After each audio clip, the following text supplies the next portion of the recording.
Welcome to another episode of the Tech Vault with Mitchel Sellers. Today I have Alec Harrison as our guest. He hosts the Engineer in the Loop podcast, and it's available on YouTube and everything else. And we're here to talk more AI. But Alec, welcome to the show, and I want to introduce yourself, say a little bit about what you do and why you're here. Yeah, I'm Alec Harrison. Thanks for having me. I'm a software consultant by day, run user groups and podcasts by night. So if you want to learn about anything AI, Azure, you can find me posting on LinkedIn about that. Fantastic. Well, thank you so much for joining me today. One of the things that's kind of driving some of my content here is my post Ignite conversations with folks when I was working the expert booths, and I talked a little bit about that in one of the prior episodes. That AI is everything, AI is everywhere, and some believe that we all can be replaced by AI. We maybe or maybe won't get into that conversation today, but some of the biggest things that I've been seeing, is I started a conversation a couple weeks ago about how do you get started with Copilot agents, or how do you get started with, just understanding what you're trying to do from a project. You've been spending a lot of time, actually building AI solutions for folks and helping them kind of get through that process and going through the cost benefit analysis, the ROI, and some of that. I'd love to just, what's that been like for you in a field that changes every 5 minutes or faster? What's been your trick? What things should we all be doing, to help at that stage of balancing AI is cool versus does AI actually provide an ROI? I think the first thing you need to ask yourself, and I don't think AI will ever replace anybody. We'll start there. Technology's always been around to make people's lives easier, right? We made the steam engine. Even developers, some business person was tired of doing a task or a repeated task, so they brought us in to make it better, make it more automated. I think AI is just a progression of that. We will continue to see people be more productive. Uh, I think the phrase I keep hearing from the Microsoft landscape is you won't be replaced by AI, but you might be replaced by an engineer that uses AI because they'll be more productive and better off because of that. I think the best thing I've seen, um, it's easy to get caught up in the hype, but truly find a problem that can't be solved today or can't be solved well today. And then also, it needs to be something that you are okay with a certain level of non deterministic execution. What I mean by that, like if it's your payroll system, you probably don't want to give it to AI because, hey, if my employees don't get paid, they're going to be upset by that.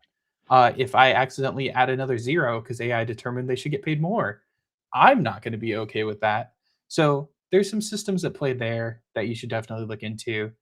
The other thing is So, starting so small. this is a Sorry, go ahead. fun Yeah, one, and I know I'm gonna completely derail you, but you opened up the door, and I'm gonna run with it. go for it. I agree with you, right? You have to be okay with something going wrong with AI. So many companies are rushing to, we support AI, we have AI, we have AI. And I know you do some stuff and work with other small businesses, right? But I use QuickBooks, Mhm. and I'll pick on QuickBooks because it's fun. And one of the things that they did is they implemented AI in like the number one no-go space for me, and that is payroll. They're like, let our AI take over your payroll for you. To which I'm like, no, I won't even look into it for that reason. And I know that Mhm. others have that hesitation, but it's kind of interesting. Like when you talk with people and you start explaining this concept of when they might want to look at it, are you getting that pushback where they're like, I don't care, I want to use it? And how do we balance that? Because like I see all of these people chasing it in areas that I think we all know have some business risk. So Mhm. are you seeing that? And what kinds of things, I know that we've used, for example, grounding and other secondary AI processes, right, to try to help if they still continue to go down those roads. But what's your experience been with that, knowing that there are places it just doesn't make sense? I think having the conversations of like what kind of risk is acceptable is definitely one. For example, a client I'm at, there is legal ramifications. So whenever we're talking legal, it's an absolute no-go zone. It needs to be 100% accurate. It needs to be 100% looked and reviewed and written by a human. Um, but there's other cases in like marketing, for example, of translating documents. They've had instances where their human translators have translated stuff incorrectly. AI is battling, especially with custom glossaries, similar quality and similar percentage of being accurate. So they've done some auditing there. And what they're finding is that it's just quicker. So I think knowing where to potentially invest is the biggest thing. If like, where are you okay with it? I'm weird with payroll and stuff like that too, especially my own personal bills. Like I had an old coworker of mine, and it's a mantra I live by. Anybody can put money in my bank account freely, but only I can decide when it goes out. So like I don't have auto pay on a lot of stuff. I don't have like that kind of thing. So when you add AI to that mix too, it's like I I don't trust the processes that run on a cron, let alone an AI agent. I think there's a lot to be said about us in technology because I am very similar, having worked in the banking industry as I did as well. I know how the banks work, and even that scares me a little bit. So I get you. And it's interesting, you bring up documents. One of our first AI client deployments was actually document translation. Our Mhm, customer had the same deal. They were paying a crazy amount of money, a per word cost to have human translation done. And they had a lot of words, right? And it was going to be, I don't know, $500,000 to do all of the conversions. And they're still finding mistakes and, people with different opinions and dialects and, things like mhm, that. So they did exactly that. They did a comparison. Well, what's AI do? It got them there. It got them there fast. They decided that their legal team said, "Hey, we throw a disclaimer on all of these translated documents that says that this was done with AI for your assistance. Please, review. English is the official document." Legal became happy, and now, 30 seconds or less after they uploaded new English version, every document that they have is in Spanish. mhm. And the positive customer experience and everything else, even with the little bit of it might be okay, it might not be, um, is there. And so, for them, right, that's an easy ROI.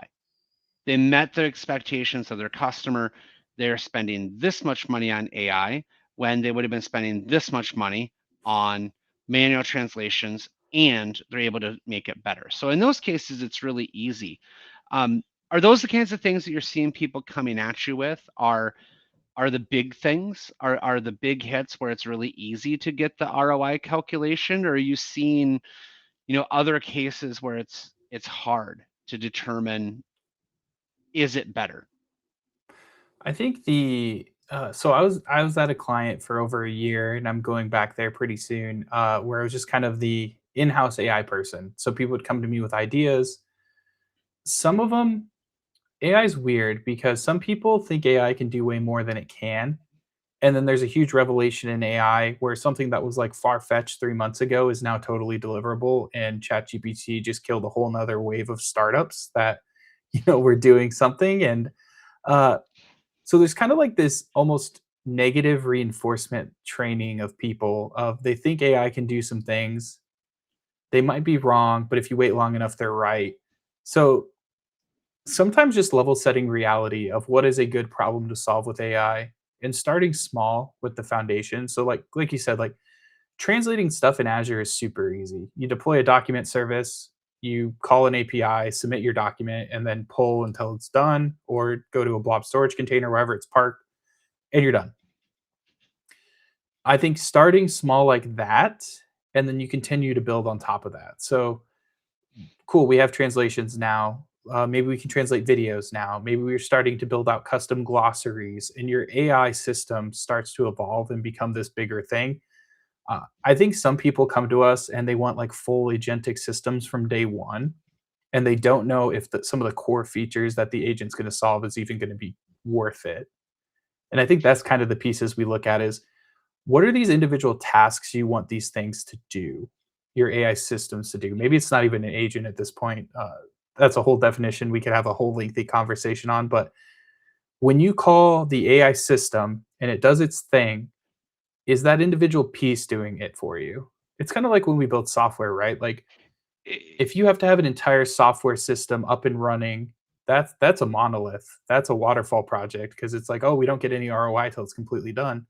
Cool. How do we break that down into more of an agile way to show incremental progress and incremental value being delivered? Absolutely. I think that's one of the fun things, right? Is like AI becomes this thing where we see, I want AI, or, oh, AI can help me. We have the same questions on an AI project that we have with a regular software development project. It's one of those Mhm. things that the understanding of what's the task? What's the task? What's that boundary? What's the input? What's the output, right? You have to go through those same exercises. And it's definitely interesting. I saw, it's all kinds of articles, the far-fetched, we can replace all developers with AI. Anybody can use Claude code and do mobile a mobile application without any help, without any developer experience. We know that's crazy. We know that you have to monitor and review and protect, whether it be security, whether it be functionality, legitimacy, that kind of thing. But I think we see a lot of that, and I think starting at that foundational level is the biggest important piece, right? Like, what are you trying to do, and where do you make it go? One of the other things that you and I were talking about, with some of these solutions, and one of the biggest questions I got at Ignite was, well, when do I use Microsoft Foundry? When do I use Copilot Studio? How do I build for that long term, right? You mentioned it really well, right? You start out by, okay, we're going to fix this, and then we're going to build, and we're going to grow. Obviously, Foundry makes a lot of sense in those situations, right? Because, okay, we're Mhm. going to use, AI translate right now. We're going to eventually bring in, something else, or we may bring in content safety, or whatever the case may be. But when we look at that landscape, right, there's always Copilot Studio as the low code type solution, but there's been a lot of changes. And so one of the biggest questions we saw at Ignite was like, well, do I use Copilot Studio or do I use Foundry? And I know there's a lot of changes coming in that place, but I'd love to get your opinion on how that comes together for folks planning for the future. Yeah, so maybe I should preface this with this is my interpretation. This is not the company line. This has not been, I don't have any information here that anybody else So doesn't it, have. it is you and Yeah. I were speculating. There's nothing tied, no insider information, no anything. And I think it's important. I'll give it back to you in just one second, but I think this is one of the things most important for anybody paying attention here. We are talking right now. We're recording this on Friday, December 12th of Mhm. 2025. Monday morning, by the time this gets posted to YouTube, there may have been a change.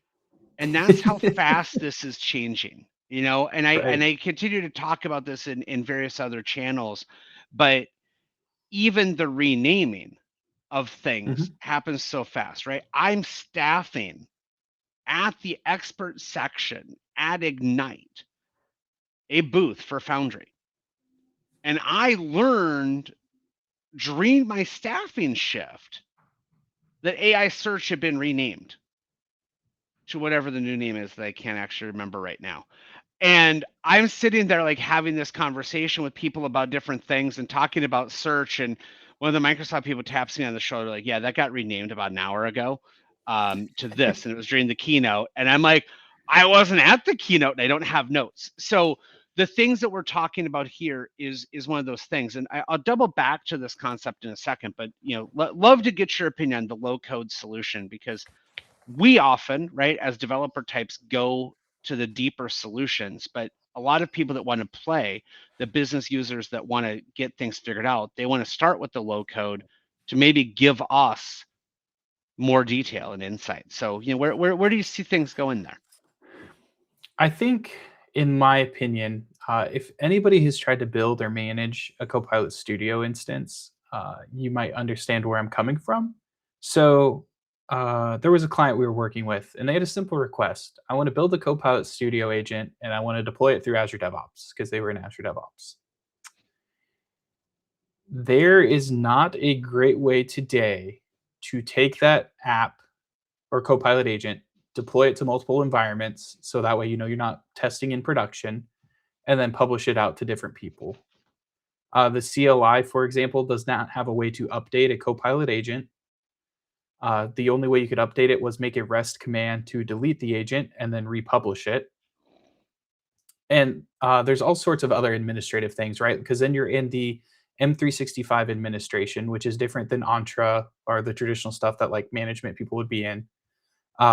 You also have the issues of there is per year commitments or subscriptions and licensing that goes along with Copilot Studio.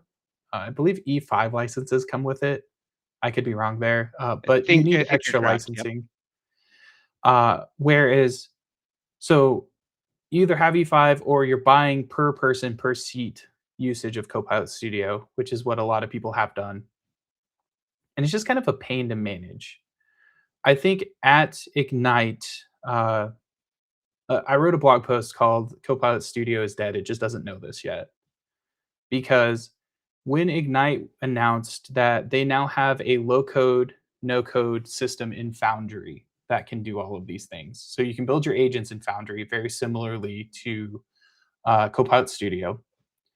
You can then take those agents and have the last mile part of there's a single click to deploy it to Teams or your Copilot chat, or you brought up naming, whatever they're calling it nowadays. I think it's 365 chat.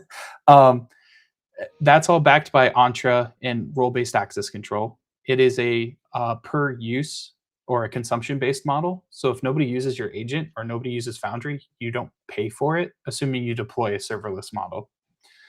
Not only that, but then they have a new field called workflows where you can take agents and build them out in different configurations to do different jobs. And you can also publish those workflows. So one example I think they do out of the box is a research agent that goes to a copywriting agent, which goes to an editor agent, and then like posts the final result somewhere.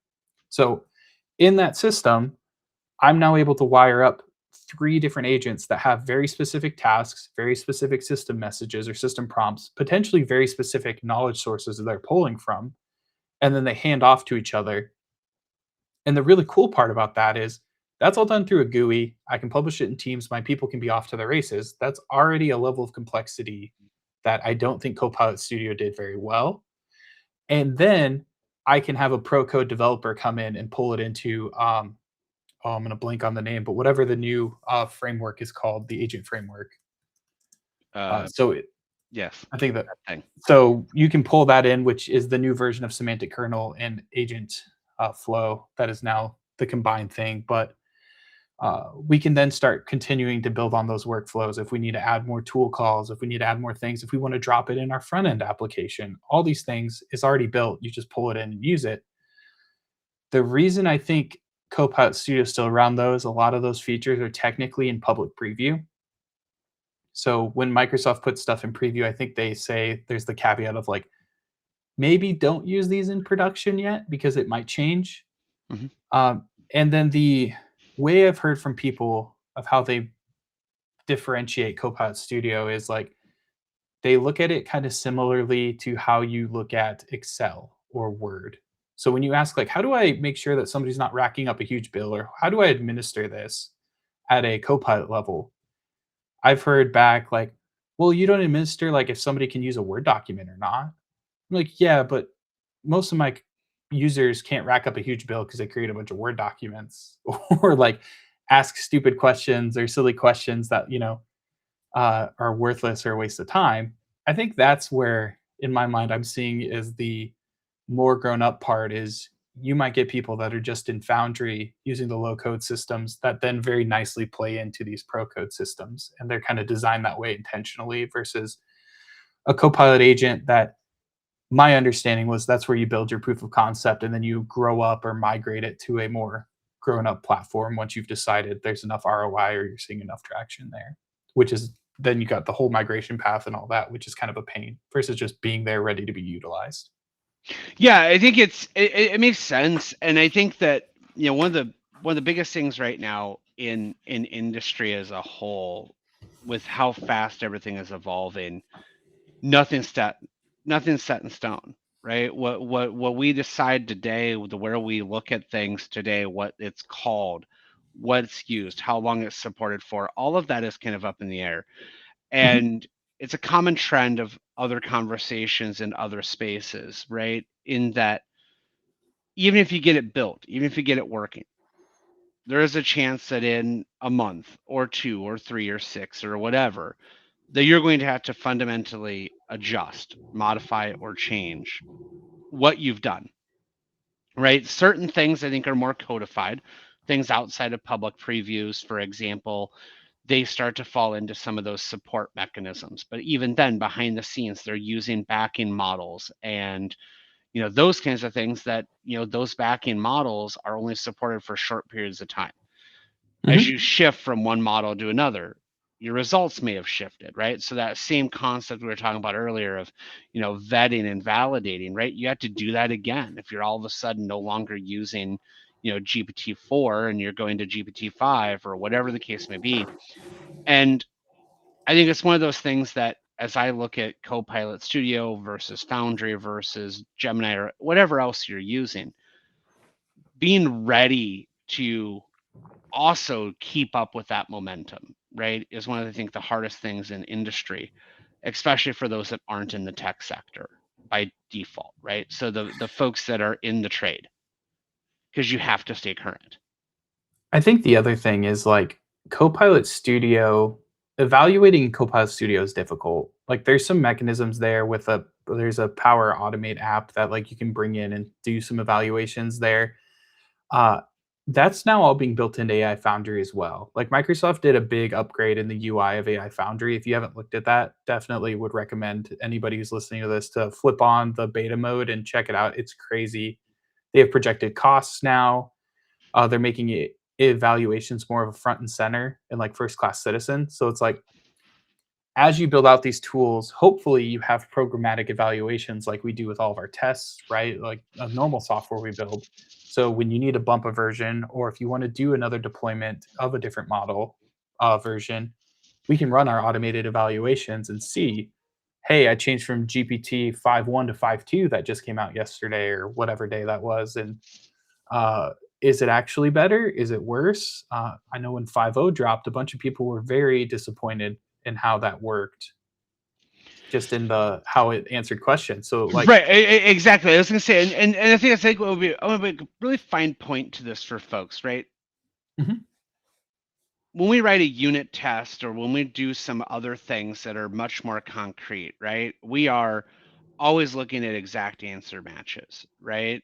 And some of these things that people are doing with AI, they're maybe not 100% exact matches, right? It's not feasible to say, well, this was my input, this was my output, and I don't get I don't get any difference. And so it's those cases and grounding scenarios and validation scenarios that become really important, because if the model got a little bit smarter, became a little bit more conversation based or a little bit more chatty, a little bit more verbose, you might get an answer that's functionally similar but not necessarily there. And so the concept of vetting and validating isn't just a unit test that says 2 plus 2 and my test case is that the answer is 4, right? We're talking mhm. about such different things. And I know some of those tools, right? Like sometimes people can use a unit test to do that. Sometimes they use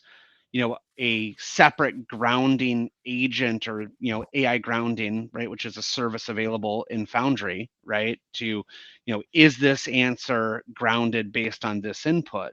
But Mhm. what are you seeing folks doing just in architecting some of that stuff to make it more future proof, or I does it just think vary? it varies on how deep people want to get in the weeds. A lot of proof of concepts are seeing, do we return value on this? Cool, let's go and keep running with it. I think there is that next grown up step of, do you want automated evaluations? And it depends on at what scale you're going to adopt some of these systems. Because, like, for example, if you're building a AI system that improves somebody's job, um, there was a system that helped a company I was working with that renewed contracts, and every contract they missed, they estimated cost them somewhere between $30,000 to $60,000, and they would miss probably on average 3 to 4 a year per person. So it was like, okay, we built this tool in like a week.